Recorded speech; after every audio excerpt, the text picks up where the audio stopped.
also the antagonists, not just the main character, not the good guys, Right. also the bad guys. Why are the bad guys behaving that way? And that doesn't mean that we're justifying their actions. Absolutely not. We don't justify murder, obviously, saying bad, Right. right? But any crime, we don't justify that. But my hope is that when I give the antagonist a backstory, you actually try to understand how that person could get to the point where he or she made the decision to do something so horrible Right. as to murder someone, right?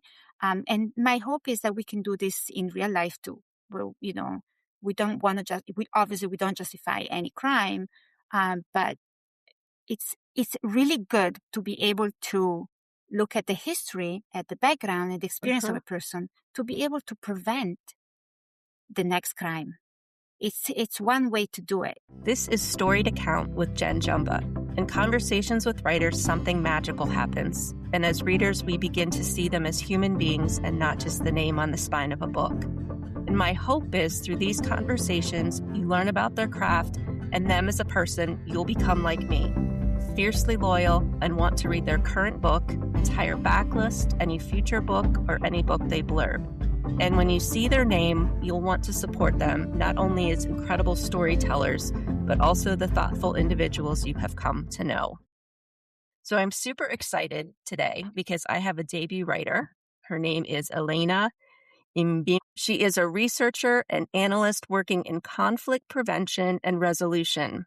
After some time spent in the media and editorial sectors, she developed extensive experience in the fields of international relations and conflict analysis while also cultivating a strong passion for emergency management. She serves as a co-executive director of a local community engagement response team, or CERT, team supporting emergency services and community preparedness initiatives. We need more of you. Elena was born and grew up in Italy. She now lives with her husband and children in the U.S. Splendor for Nothing is her debut mystery novel in the Alice Carta series. That makes me so happy after we talk about this book, Splendor for Nothing, to know that the series is going to continue. So if you're like me as a reader, you will be hooked. So would you introduce us to your main character, Alice? Thank you so much, Jennifer. It's a pleasure to be here. I'm really honored. So Alice Carta, she is an archaeologist. She is from Italy, just like me. She is a fierce woman, but she had a very difficult life. She had a lot of losses in her life. And I think you can see that throughout the story. She has a really strong moral compass. Sometimes you just want to tell her, it's okay. It's okay to break the rules a little bit, but she loves to travel. And I think her work allows her to travel a lot around the world. And you sometimes feel like she's traveling so much because she doesn't want to put roots anywhere. And sometimes you really, wish that she could. And maybe she did in the past, but it didn't go so well. So that's why now she can't stop. You make a great point. When we learn early on, this is a mystery, so we'll be careful to avoid spoilers. But we learn early on about her loss. When she was 4, her mom just left. When she was 8, her dad passed away in a car accident, and she was raised by her uncle. Now, her uncle's wisdom is infused throughout this book, which is really fantastic, that she comes up against a situation and she can still hear her uncle telling her, like, make sure you do this or make sure you do that. So that's really fun to see that in essence, that somewhat grounds her. But to your point, yeah, she travels a lot, and maybe because she experienced so much loss, including the loss of her husband, that it is hard to put down roots. And also, at the same time, this world is so big and there are so many amazing places to see. So it kind of Yes, works for her. Um, absolutely. so what made you decide to write about an archaeologist? That's a great question. I love archaeology. I've loved archaeology since I was in elementary school, I think. I used to spend a lot of nights. I have to say, I was little. I mean, I was probably fourth grade, third, fourth grade. I would have all these archaeology books that I would get for Christmas. I'm serious. I mean, this is crazy. And I still have them. And I would just spend evenings with the little light in the kitchen, reading about all these crazy archaeologists, you know, years earlier who traveled to these distant places and discover things. It was just so exciting to me. And I really wanted to be an archaeologist when I grew up. And I ended up actually choosing a high school that would have allowed me to do that because I studied Greek and ancient Latin, And so if I should anybody say. knows ruins besides Italians, Romans, Well, it's where it all comes from. So it's for me, I really loved everything that had to do with ancient civilization. So I really thought I was going to be an archaeologist. I think by the time I finished high school, 5 years of ancient Greek and Latin, I think I couldn't take it anymore. I didn't want to see any more, Greek or Latin dictionaries. So I think at that point I was ready to make a change. And so I thought, well, maybe I won't be an archaeologist after all, but I still love archaeology. And I think when I sat down and I had to decide who my main character is going to be, well, I knew it was going to be a woman. And I thought, well, of course she's going to be an archaeologist. If I cannot be one, then Alice will be what I cannot be. So I think that's where it's coming from. I think it's very fun. And I was struck by the fact that she's an archaeologist. And I've been fortunate enough to travel a lot and went to Morocco last year and was fascinated with the Roman ruins there and how thoughtfully constructed everything was so that this ran off here, this was protected by the sun here, and not just on a small scale, but on this big epic scale. It literally takes your breath away. And so Yeah. you bring that to this book with Alice and her profession as an archaeologist. And I think at one point she even says, as an archaeologist, it's to bring the forgotten back to life. Yes, absolutely. And I think that's something I actually feel very strongly about. I feel like the past is so important for all of us to understand so that we can look at the future and actually build the future. And I say this to my children so much all the time, so much they can't hear it anymore, because really you need to look at the past to understand where you're going. Not only where you are, but also where you're going as a civilization. So I love that about Alice because I love that for me also in my life. I want to look at the past. Like history teaches us so much. And I don't think we learn enough from it these days anyway. I think you're right, or I think the time at which we're impressed upon to learn these things, we're young and we don't have that life experience yet to truly appreciate what we're seeing and how thoughtfully it was designed or constructed and held up to hundreds and hundreds of years later. So I'm so glad Alice is such, as you said, a fierce character. She is a strong female. She has a strong sense of self, which I absolutely love. The other thing I liked about her is that when she travels, and this is so smart, and this is like a travel tip, that she always befriends the concierge because they kind of know the ins and outs of where she's staying. Like, this is where you want to go. This is where you don't want to go. I Yeah. wouldn't wait in line here, but if you go at this time, there's no. And so I think, wow, how thoughtful to make sure that if you're in a city or for a small period of time or short period of time, you can take advantage of the things that need to be seen. Absolutely. And I think that comes a little bit from my experience. I think my traveling has taught me a little bit of wisdom. Mm-hmm. You do try to learn who the trusting people are, right? The Right. people you can trust and the people you can't trust. And sometimes it's instinct, but sometimes there are certain people like the concierge, and it's useful. It's a useful person to know. Absolutely. You also bring up a good point, and I think, from your experience, traveling the world, is that Alice says every country she traveled allowed her to experiment and taste all kinds of sweet or bitter liquid that could fit in a cup. And I just think, Yes. what a wonderful line. And that's the best way. I mean, a lot of us travel, to learn, to experience different food, different culture, to see different pieces of artwork or architecture. We can't forget food and drink that is so inherent to particular places. So I think Yes. that's wonderful that she goes out and it's like, all right, whatever you can fit in this cup, that's, part of this, I need to have it. And sometimes you're pleasantly surprised and other times I think I'll stick to Not so something much. else. Yes. Not so much. And I think, food and coffee especially are such a big part of the book. And it's the funny thing about that is that, I mean, I did the coffee part on purpose. I knew coffee had to be a big part of it because it is such a big part of my culture and of my life. And traveling the world, I have tried different coffees, and I always go back to my Italian coffee, I have to be honest. But I was going to I ask do if you like, had a favorite. Yeah. I actually recently, not because I was there, but I was in a Vietnamese restaurant and I tried Vietnamese coffee. I absolutely love it, and made very traditionally. So I was like, oh, wow, this is the first time in a long time that I can say, well, I can actually have that instead of my Italian espresso.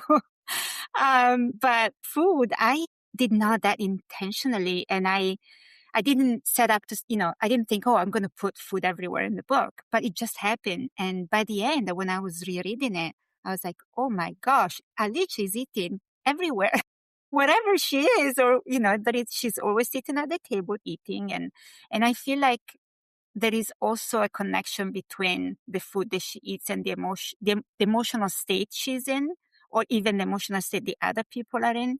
So I think because food also is such a big part of my culture and my life, I think had to be, I wasn't surprised at the end that that's how it turned out.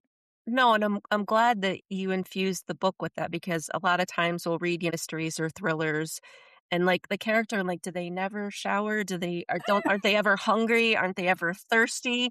Right. So what you did with those pieces in the book is it allowed us to kind of slow down as readers and kind of process everything that she had just experienced because this book takes place over a short period of time.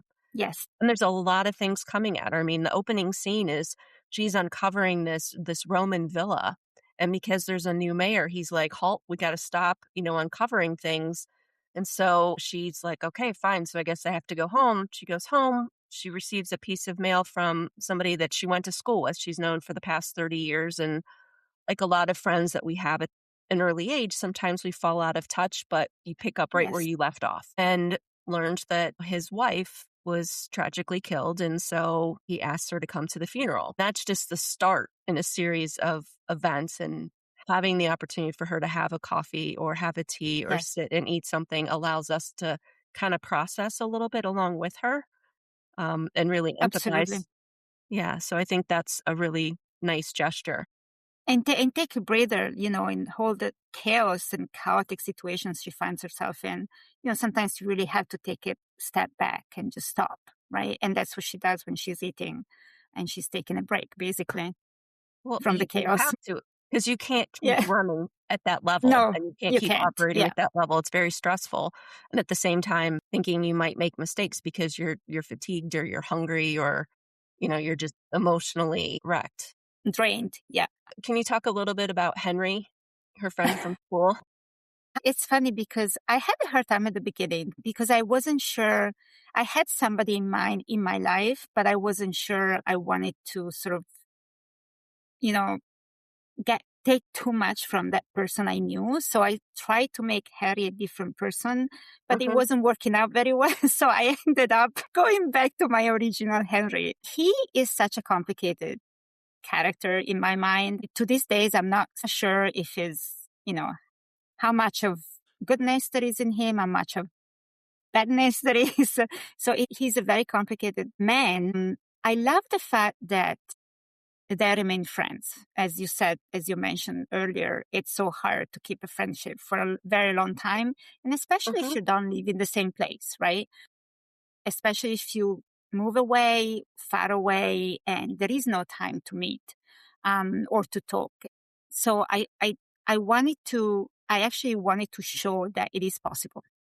Because I think also that I took a little bit from my own life and experience because you know, moved away from Italy a long time ago. I have actually just realized recently that I lived abroad more than I lived in Italy. So, which is it's a crazy thing to experience when you realize that. But I have kept at least two friendships from high school all these years. It takes some efforts, obviously, but I think if it's a real friendship, it will just happen. And the effort is going to be effortless because it's just a real friendship.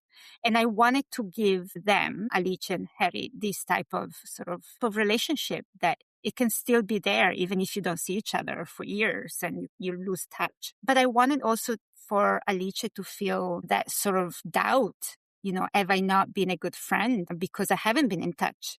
Because I've, traveled the world and done had all these wonderful experiences, but did that affect my friendship? And could have I done something to help him earlier? So I wanted that for their relationship. I think that's something we can all relate to because there are people Yes. that we lose touch with. And, sometimes you're able to pick up right where you left, but sometimes it's because of something tragic that happens. And you do question yourself and think, man, I should have, all those times I should have picked up the phone or texted or Yeah. reached out. So I think it will make people pause a little bit. And I'm sure people are going to reach out to people that they haven't talked to in a while. I really hope so. I really hope so because it actually made me do that with someone. It made me think about it. And so even though, I had already experienced it, one of the reasons why I write is I hope to make people think about different things in their lives, things that maybe they don't normally think about or they have forgotten about. And so I really do. And I think every reader is different. And so every reader is I hope, that's my hope, will pick up something that Absolutely. resonates with them. And then they will go and, as you say, pick up the phone and call someone they haven't heard in 20 years. Wouldn't that be wonderful to Yes. receive that phone call? Like, I would Right. love that. Absolutely. So, I agree. I think it's great. And I think when you're writing a book, the book is so much yours. And then it's published.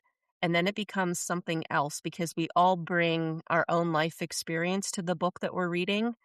And yeah. so I just think it makes it even that much more special so that when you talk to readers, when you're at your events and at your signings, when readers are coming up to you and saying, hey, oh my goodness, I was in London and I went to La Maison, which we'll talk about in a second. Or I was traveling and I did try some liquid, whether it was sweet or bitter, that could fit into a cup just because Alice does it. So, opening up and kind of stepping outside of your comfort zone a little bit, I think is really a terrific thing that you're able to gift us as readers. If I can do that, I'll be the happiest writer in the world. I just love when readers tell me things like that. And I love hearing from readers, not just what they think about the book, but exactly what you just said. Whatever they relate to, did that change your perspective on something? Did it make you do something you haven't never done before? Right.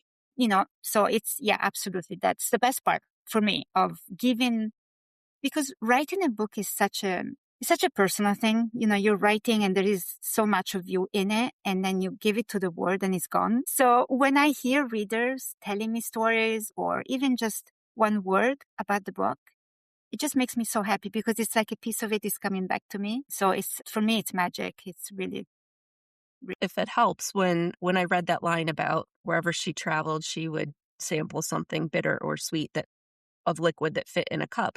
It made me think about the places I've traveled to and the things that I've done and sipped out of cups. Like in Morocco, there's the whole Moroccan tea ceremony. And so it brings back really good memories. And even most recently on my last trip, rowing, and then, you wet dock and then you go up in the little town and you have a cappuccino and then you get back and you row. Like it brings back memories as well.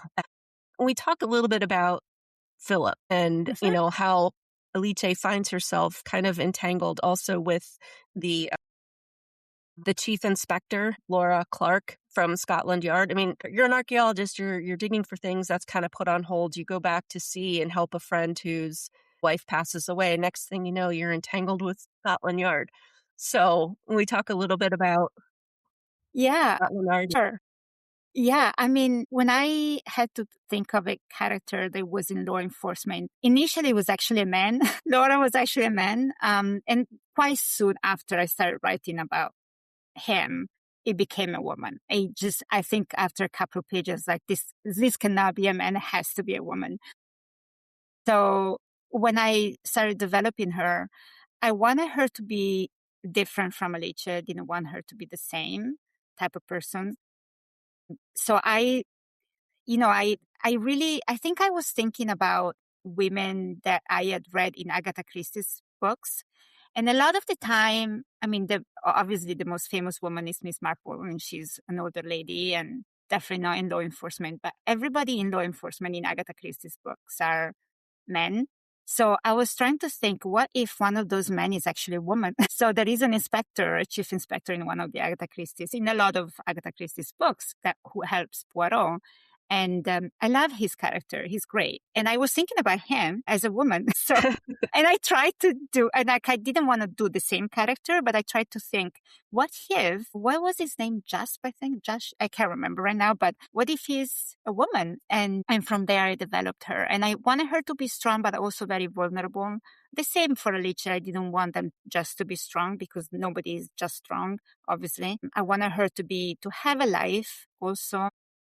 I wanted her to, I didn't want her to end up being friends with Alicia. I don't want to give any spoiler, but I think, at a certain point, you try to make decisions about where your characters go, but there is nothing you can do. Your characters will do what they want. So at a certain point, I was like, well, that's what Laura wants. So hands off, that'll do what she wants. So, I'm not going to say anything, but I think the story of Laura, of the relationship between Alicia and Laura sort of developed in a way that I hadn't planned it that way. Not that I planned much, but, it sort of ended up being, I think, the way it was supposed to be. And when I decided to put Philip in the mix, and I wanted, it was pretty clear to me that Philip had to know Laura. It's a spoiler, but it's not big a spoiler. I think I wanted their relationship to be a little bit chaotic, not linear, Right. And so I had to put something in the midst of the relationship between Laura and Philip, so that also the relationship wasn't linear. So I didn't want anything too easy. But I think that comes also from my experience, where oftentimes in my life, I had friendships that were sort of trio, like three people, and they always worked out really well. So I thought, well, why not? Why not make them work together and solve a mystery? Yeah, and I think it's very interesting because you talk about it not being linear. You give a really great background to the connection as colleagues that Laura and Philip had at one point, and parallel in the fact that, Liche and her friend kind of lost touch over the years. So did Philip and Laura for a great reason, which you give a great backstory to it, which tugs at your heartstrings, and to your point, makes you think what I would have done in that situation, Yeah, or was that the right decision? Was that the best decision? Oftentimes, I think we make decisions based on the information we have at the time. And yeah. then we always can look back and be like, whoa, if I would have known. But it is certainly a point in the story that makes you stop and think. And so the tension that exists between the three of them, I think, is wonderfully captured, because it's not like, look at us, we're all happy and we're going to solve this. I mean, there are moments where they don't quite see eye to eye, and there are moments where people aren't following direction and instruction.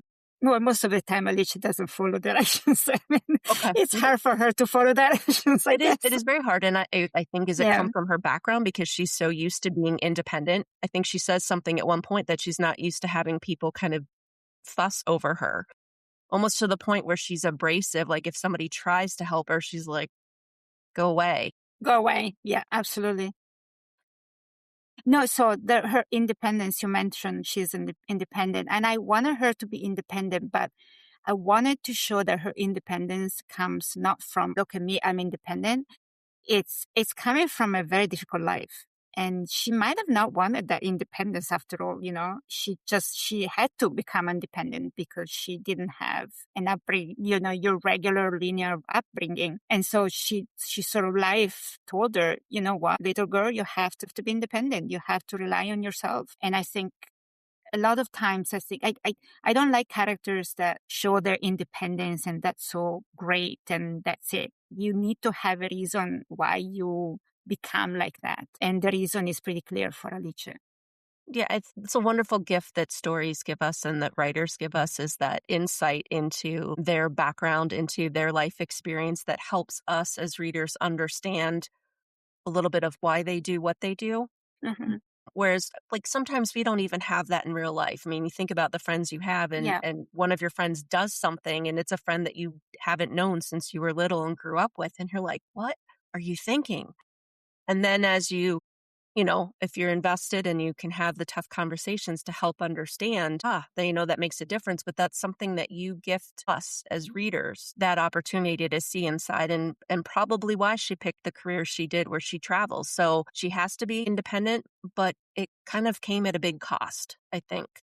Yes. And I hope that, as we said before, I hope that her character and the way she is, and showing why she is the way she is, gives people pause. Like, it allows people to pause and think exactly what you said. If somebody in my life did something, behaved in a certain way, and I don't quite understand why she or he behaved that way, you know, maybe you pause and you think, wait, let me see. There must be a reason for it in her history, right? In her background. And as you said, most of the time we don't have time, right? To just understand. But that's because we go too fast and then we don't pause, right? So, and I think that's exactly what I'm trying to do with all my characters, not just Alice. I would love for the reader to pause for all the characters and understand why they are the way they are. Also the antagonists, not just the main character, not the good guys, also the bad guys. Why are the bad guys behaving that way? And that doesn't mean that we're justifying their actions. Absolutely not. We don't justify murder, obviously, Yeah, or no. anything bad, Right. right? But any crime, we don't justify that. But my hope is that when I give the antagonist a backstory, you actually try to understand how that person could get to the point where he or she made the decision to do something so horrible as to murder someone, right? And my hope is that we can do this in real life too. Well, we don't want to obviously we don't justify any crime, but it's one of the reasons why it's really good to be able to look at the history, at the background, and the experience of a person to be able to prevent the next crime. Yeah. It's one way to do it. And that's what I hope with my characters. You pause and you see what is their background. How did they get to that point where they had to commit murder? Right. And I think sometimes I talked to a writer not too long ago who said that people's behavior is typically motivated by two things, either love or fear. And so being That's so able true. Yeah.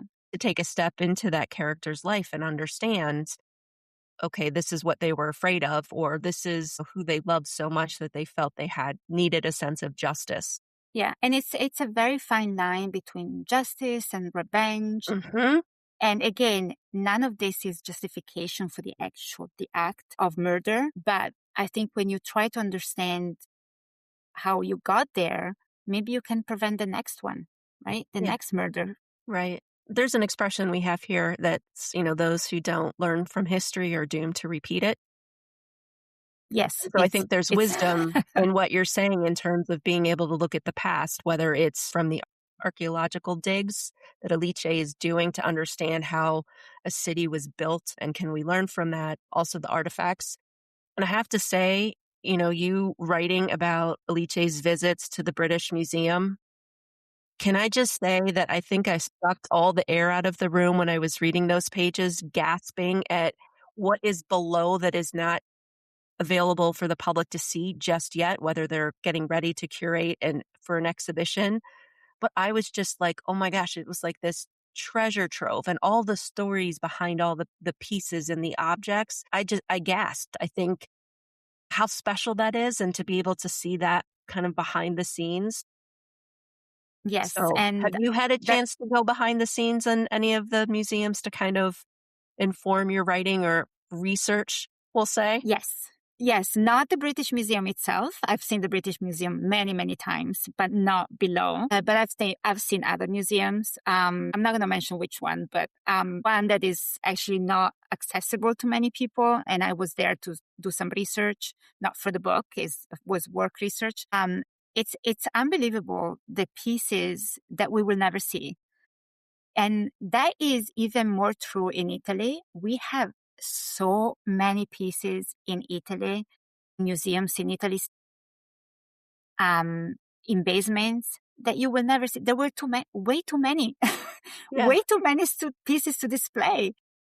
So they will, they will probably be there forever in a basement. But that's because there were too many. Yeah, it makes me wonder with the technology we have today, if there's a way to photograph some of those things and still preserve the integrity of the object so that people do have a chance to see them. I mean, you might not be able to see it in a glass case where you have like a 360 view, but to Yeah. be able to see some of these incredible treasures.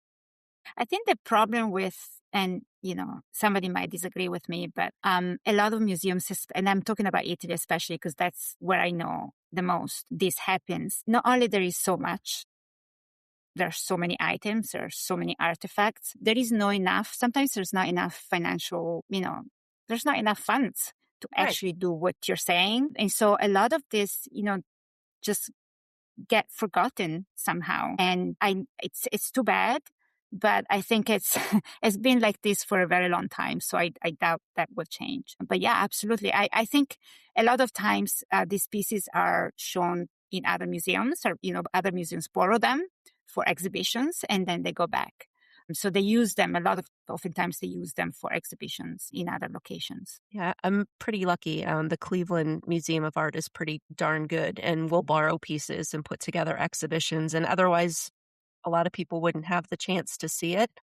Yeah. But now it just makes me think, like, I think I need to, like, as a librarian, go and be able to look at those objects and catalog them as part of a volunteer summer, spent in Italy. That's not a bad idea. Absolutely. Yeah. You That's not a let bad them know idea. you have somebody who'd be willing to do that for them. Okay.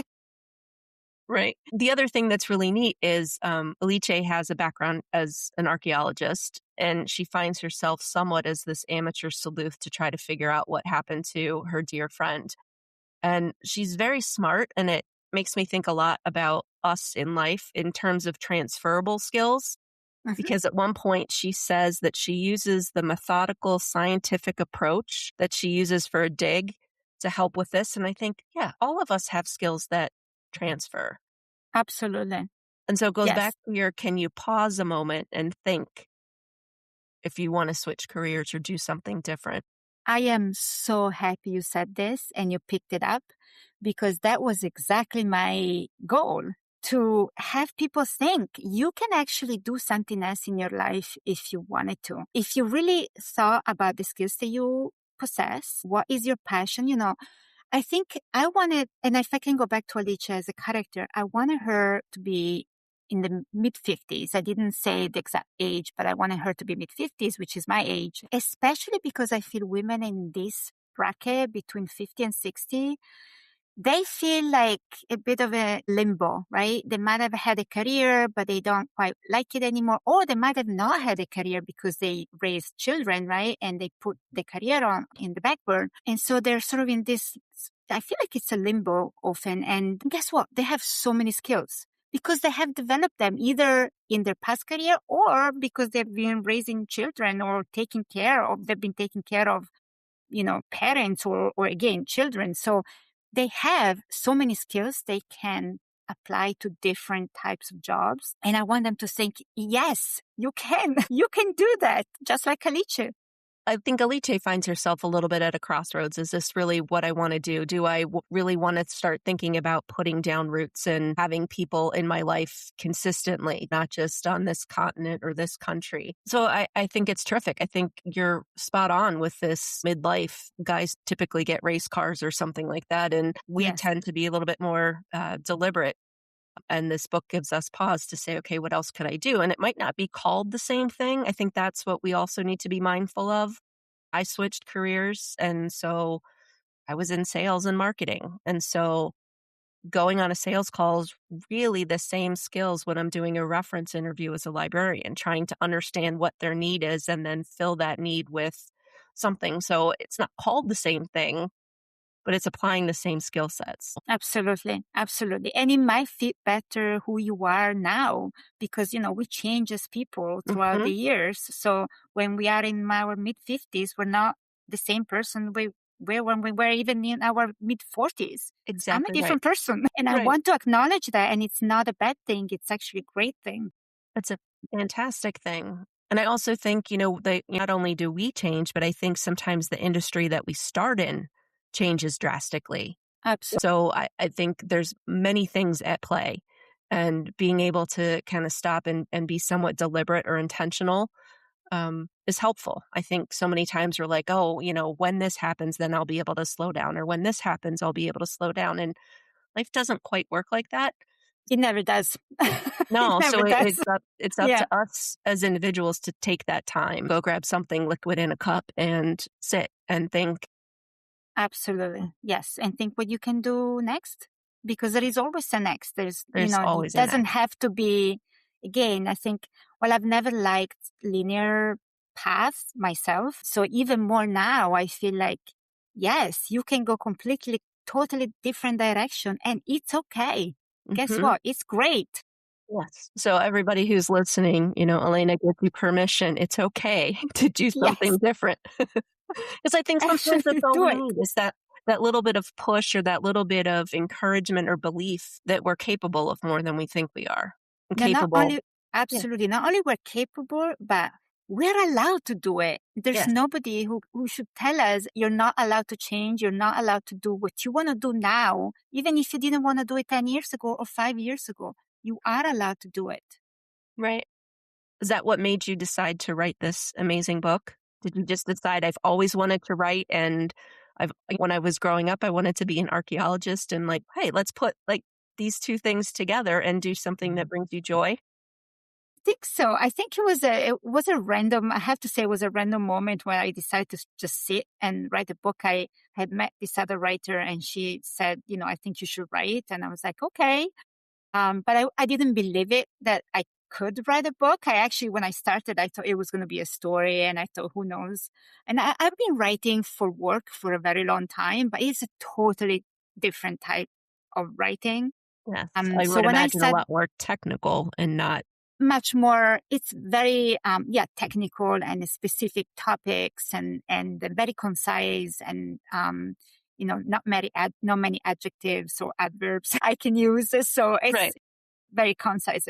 I think I think I had it all in my head when I was little. I have to say, when I was in elementary school, I used to write stories, and I never believed they were good enough. And I'm sure they weren't. I mean, who knows? I don't even have them anymore. But I always believed, I'm just writing because this is the way I process things. And then I went from stories to journals. I used to write journals and diaries and all that.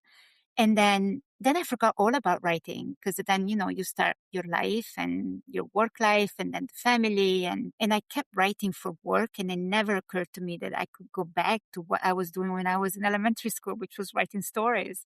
And so, yeah. And so the book actually, when it came to be, it was a surprise to me, because when I got to 50 pages, I was like, oh, this is not a story anymore. And then I was like, can I make it to 100? And then when I made it to 100, I was like, well, I guess it's going to be a book. And then it just became a book, I guess. But I have to say, it was a surprise to me. Um, Well, it because is one of the best surprises ever because it is a yes, fantastic, thank fantastic you. book. I think Thank you. Yeah, I think it's fair to talk a little bit about the setting of the book, that it feels like a character in the sense that you take us through kind of the streets, the alleys, the car rides, exploring, where they are in that London neighborhood, which I think is fabulous. You kind of feel like you're riding shotgun sometimes, or hustling with Alice as she's on her way to the British Museum or to Scotland Yard. Yeah. So, did you I think spend this, time in London? I'm going to imagine yes. yes. Okay. Yes. So the setting was actually probably the second thing I decided, if not the first. I can't remember if it was Alicia first and the setting afterwards, but setting for me was very important. And I knew it was going to be almost as important as a character. And I think I made it a character at the end. I did live in London for 5 years, and it was probably one of the most special times in my life. London for me is is the second most beautiful city in the world for me. Rome is first. Okay. Fair. So London is definitely is in my heart. I ended up meeting my future husband there. One of my kids was born there. So a lot happened for me in London. So when I was sitting on my laptop and my computer and I had to decide the setting, I was like, I'm not ready to do Italy. I am, Italy still, I don't know. It makes me very melancholic. So I can't. In the US, I live here. I feel too close. And I was like, of course it's going to be London. Where else? Yeah. And so yeah, I think it was a pretty quick decision. It didn't take me long to decide it was going to be London. Well, I think if you're doing that, I mean, you have like a regular, I say regular, a full-time job. And if this is something that is supposed to bring you joy, I mean, why not write things that bring you joy? The archaeology that you loved as a kid, the writing the short stories when you were in elementary school, the setting of London and all these big happy milestones that occurred in your life while you spent time there. So it makes sense if you're going to come back to this because writing is a very solitary pursuit. Very Writing a book. extremely, yeah, You're kind of in your own little world, and I always chuckle, not in a bad way, when writers say, "Well, that's that character just didn't wanna do that." And I'm thinking, "Wait a second, you created that totally. character." We create the character, but they have a life of their own. I used to laugh at that too, but now I'm like, it is so true. Like there is nothing I can do. Alice, just wanted to go there and eat that. There was nothing I could do. So it's totally like that. So even in the streets of London, because I remember I tried to not just describe London, but really I closed my eyes and I started to think about the smells that I used to smell when I was walking the streets and the buildings and the noises and all these different sensory sort of, and I wrote them down on the page.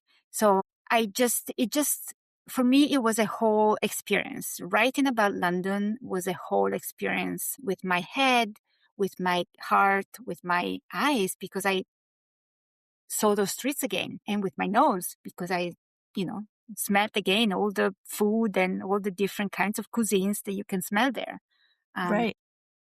You did a wonderful job capturing it, and I can't imagine how difficult it is to use words to capture other senses, but yet somehow you did. We can hear the sounds of the street, the sirens, the buses, you can hear the doors opening. You just did a wonderful, wonderful job. Thank But I you. have to ask, does La Maison really exist? If you want Okay, to tell listeners, about this this about this scene. Yeah. I have to say you're the first person to ask me that, and I couldn't wait to tell the story. I haven't told the story to many people. So this place doesn't exist in London, but it does exist in Athens, Greece. And I actually was there with my, at the time, boyfriend, future husband. But this is a true story. So we were stranded at the Athens airport. There was a transportation strike, and we were on our way back to London and there was no plane. So and I think we only had like 5-hour wait for the next plane, but there were no hotels, nothing. So we literally walked from the airport in Athens to the first possible place to sleep. And that's what we found, La Maison. So that was the story. So when I had to choose a place where they could crash, I was like, well, that's going to be La Maison for sure. Can you tell us a little bit more? Can you set the scene for readers about what that experience was like La or what that Maison. functioned as a place to quote unquote sleep? Well, my personal experience was that you walk into a place like that. Hmm. And at the time, I have to be honest, I was very naive. I did not understand right away what type of place it was. Of course, my husband did, but I had no idea. My husband, he wasn't even my husband at the time. Right. Actually, they're open door, like you don't need to buzz in or anything. You go in and there is a person at the desk giving you a key without looking at you. They just look at the money they give you and that's it. And then my experience at La Maison in Athens was walking up these stairs and thinking, are we sure we want to stay here? Is this a good idea? Right. And then you open the door and see the And you open decor. the door and you see the decor and the lighting is very, subdued and there's not much lighting. And I have to be honest, what I did was exactly what Alice did. I did not touch anything. I did not sleep. I think I just lie down on the bed Mhm. completely dressed, did not take my Yes. clothes off. And I just waited like a mummy, just lying down like a mummy, waiting 4 hours. I can remember Mhm. counting the minutes so that I could get out. Yeah, and if you did possibly fall asleep for a little bit, it had to be really jarring when you opened your eyes to see exactly where you were all Yes, over I again. honestly, I really doubt I fell asleep. I probably just closed my eyes and yeah, but Ugh. it's really hard to be in it's not just, and I'm a very open person. I'm like, and I traveled but I think, especially when you have never, and those places exist, but when you haven't experienced it before Firsthand. firsthand, you actually cannot believe this funny feeling you get when Yeah. you're in those rooms. Yeah. Yeah. Well, I mean, besides Le Maison, which provided a little bit of comic relief in the Yes, midst of this that's what I struggle, wanted. because Yeah. they're on the run, and where else would somebody think to not look? She doesn't go back to her apartment. She doesn't go back to a hotel. She doesn't go back to Scotland Yard. So it was quite fun. I was like, they'll never find her, never find her there. Who would look there? Yes. Who would look there? I mean, you'd have to wonder, who would look there. Yeah. We know we talked a little bit before about language that you use in the book, and I just want to read a couple of lines because I think they're just so well said. And it is about Alice when she's walking down the street with Philip. They were walking side by side, carefully avoiding the other's gaze, but each was holding hands with the ever-present demons from their own past. It's just so beautifully said because their past is kind of wherever we go. It's always kind of with Yes. us. It's whether or not we look back or we look forward or find some appropriate combination of the two. Thank you for reading those lines. Actually, they probably are among my favorite lines because they resonate a lot with me. I always feel like my past is with me at all times. I feel, I don't know if it's because I'm Italian. I often look at my past, not just as a country, but as a person, and it's always with me. So when I wrote those lines, I really felt them, and it still gives me goosebumps when I hear them. When you were reading them, I had goosebumps because they really resonate with myself, with how I am. Yeah, touche, because I had goosebumps when I read it. The other line that I really like is Dawn's always brought her comfort and hope. It was like starting a new life story with a fresh ending waiting to be told. And it's just that whole whatever happened has already happened. My mom always says you can't unring the bell. But how do you That's a look good one. forward to the Yeah. new day and think the world is beautiful and full of possibilities? Yes. I love mornings for that reason because, whatever has happened yesterday, there's nothing you can do. I mean, there are things that you can do to sort of adjust but at the end of the day, tomorrow, the sun is going to come up again and you're going to find ways to either overcome or deal with Learn it from. and Yeah. learn from or whatever you have to do. But it's going to be tomorrow because yesterday's past. You can look at it, but you got to move forward and look at tomorrow. Right. This is Splendor for Nothing is such a beautiful story. We talked a little bit earlier how layered and nuanced it is. And I think the past plays a predominant theme in the book that each of the characters is trying to somewhat reckon with their past or accept their past and how the past kind of influences their present moment. But at the same time, there's that hopefulness that moving forward, things will be different. You have that whole ending that just hasn't been written yet, which I think is so beautiful. And there's so many wonderful characters in this book. You give us a great way to understand them and then how they work or don't work together. Yeah, So just a beautiful story. I mean, it is so layered and so nuanced, and it is so hard, I would imagine, as the writer of this fantastic book to give that, so-called elevator pitch. Can you summarize the book in, 60 seconds? There's no way. I mean, I this is a can't actually. I've never been able to do it. I'm so bad no, at that. Yeah. it's a beautiful book and it's meant to be discussed. I mean, it's meant to be Yes. shared.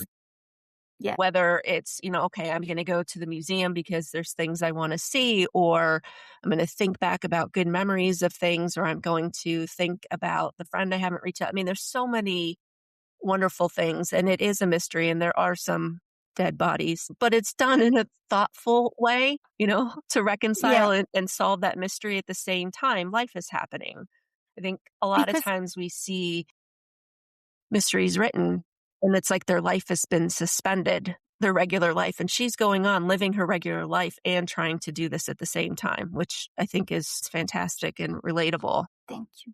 Thank you so much. I am actually I'm thrilled that you're saying that and so grateful because that is exactly, I don't know if it was my goal, but I'm just so happy that you said that because that's exactly how life is, right? It's just a big mess where you have to deal with a major occurrence, but at the same time, the rest of your life doesn't matter how small it is, it's still going on. You still have to eat, you still have to drink, you still have to deal with 100 other things, your past, whatever. So I think that's exactly it. Always feel like, you know, when we have something bad happening in our life, we tend to stop everything else, right? And sometimes rightly so, because you have to sort of focus on that bad thing. But the rest of the life doesn't really care that that's happening to you. The rest of the stuff is still happening. Yeah, and it's how well you So, manage it, right? I mean, I know we were yes, talking earlier that this conversation didn't almost happen right now because I had a power outage in the neighborhood. A yes. storm came through. And I'm thinking, okay, we're not going to record then. We will record. I mean, Yeah, somehow I think and like I was like, you know what? I'm so used to just rolling with with the punches. It just, whatever happens, happens. It doesn't, again, I think you adjust. I think that's the whole point. You just adjust and you just did. One of the biggest, wanted Alice to be independent, but also to be flexible and being able to sort of adjust to different situations because I always hope, and in my mind, I wrote this book also for a lot of reasons, but one of the main reasons why I wrote the book was to really show my children that you can do whatever you want. English is not my first language, right? And if somebody says to you, you cannot do this because English is not your first language, guess what? You can. So if somebody tells you that you can do something because you don't have all the requisites for doing that particular thing, it doesn't matter. Do it anyway. Prove them wrong. But it's not even prove them wrong. Do it for yourself. So I just wanted to show them that if you have an idea and you want to pursue that passion and that idea, go right ahead. Don't worry about other people tell you because it's your idea and your passion in your life and do what you have to do. what a wonderful example you are for your children. The world has just I gotten hope so. much better with them. But it's probably why you included this line from Alice's music teacher from when she was a child, Mr. Balestra. He told her, don't let anyone tell you what you can or can't do because of how you look or how old you are. Just be you. And Yes, sometimes that is the absolutely. hardest thing to do. But And you I have was modeled thinking, that yeah, for your I for hope your so. children. Yeah. I hope so. And I was also, that's why I wanted her to be in her mid-50s and just somebody in a lot of, there is a preconception of what a woman in her mid-50s should be. And it shouldn't be one way or another. You can be whoever you want to be. And you want to stay home, stay home. You want to travel, travel. You want to, change career, change career. If you don't want to change career, don't change career. There's not one way to do things. And that is my, hope for everyone. They read this book and they think, you know what? Yes, I will go do what I've always wanted to do and I never had the courage to do. Just go do it. Yeah. Or how many people Yeah. listening are writers and thinking, yeah, I really can't write, or I'm Oh, never going to be able to of write a book. course you can. Of course you can. Absolutely. Again, I mean, from you, I mean, who's modeling that in addition to raising a family and having a career, there's really kind of, I want to say no excuse. It's just It's, time you know, and effort. I think it's time and effort and it's also just, it's not easy and it's messy and you know, it's not linear. Like I like to use that because there's nothing linear about anything in my life. Like the path that I've taken in my job and even just family wise. And, I have lived, I've raised a family in a country where I didn't have a family. And so everything was messy and everything is still messy, but it's okay. And the outcome is what you want it to be. And it doesn't have to look the way it looks for other people. It has to look, if you're happy with it, that's the best thing. That's it. Absolutely. Yeah. I mean, it's be you, authentic, genuine self, and the rest of people step off, right? Absolutely. I would talk to you the whole rest of the evening. This is Stories End, the final 5 questions. So Alice, one of the things that she does when she needs to kind of calm down and think is she finds herself walking. What do you do when you find yourself that you need to kind of calm down and ground a bit? I do exactly what Alice does. And that's why I had her walk, because I go for walks, and I like to walk for a long time, but oftentimes even 10 minutes, because I work mostly from home, and I just step out, walk for 10 minutes, come home, and I'm a different person. So walking, absolutely. Who would you take an Uber ride with, Philip or Laura, chief inspector? I think both. A shared Uber. Awesome. Yes. Yeah. Alice talks about the favorite part of a house to her is a kitchen. Is yours the kitchen as well? That's a hard one because I love to cook and I love the kitchen. It used to be my favorite place, but I have to say that now my favorite place is where I write, and that's my desk. So you have a designated space that you write at every day? Well, that's where I work also. So it has become my little nook where it's just all my stuff and my coffee cup and my laptop. Yes. That's awesome. What is it that you miss most about Italy? My family, my siblings, my mother, who is 94, and I can see her very much. And she used to come here every year, but she stopped about 10 years ago. And she doesn't recognize very much anymore. So definitely my family. I would imagine. And I imagine they're incredibly proud of you too for being so brave. And then the final question, what song would always be on your road trip playlist? That's a good one. It's got to be the compilation by the Daft Punk, the group Daft Punk. Right. So we bought this CD when you still bought CD. I can't remember how many years ago. We bought this CD by the Daft Punk, and we were traveling in Italy, and we were doing a road trip in Italy. And that became sort of the best playlist ever for a road trip. So definitely that compilation, yes. That's terrific. I want to say thank you to those of you who are listening. A huge thank you and congratulations to Elena with your debut novel, Splendor for Nothing. You said this is the first in the series. You shared a little bit of good news. Can you talk about?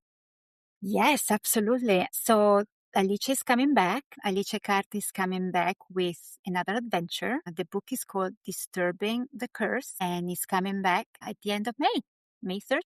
So we have time, those of you listening, to get caught up before Alice starts again. Yes. So if you're looking for a book that continues to reveal one intriguing layer after another, this book is for you.